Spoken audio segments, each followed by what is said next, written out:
At mga ka-viewers, kita nyo ito, parang sinadyang binutasan. Tingnan nyo ninyo.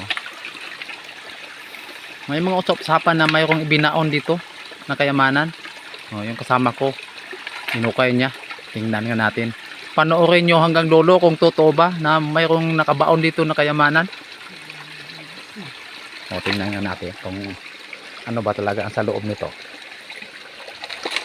Gandang pagkabutas. Tingnan nyo.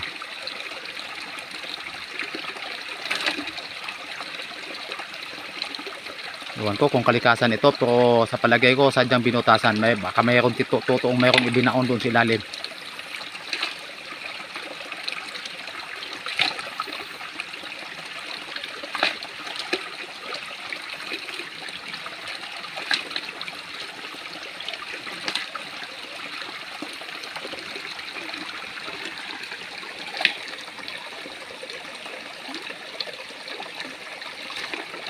Kung totoo nga ta siguro,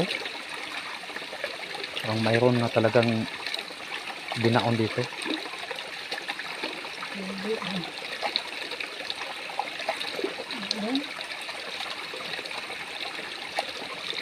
Nakita nyo mga guys, mayroon ba siyang nakuha?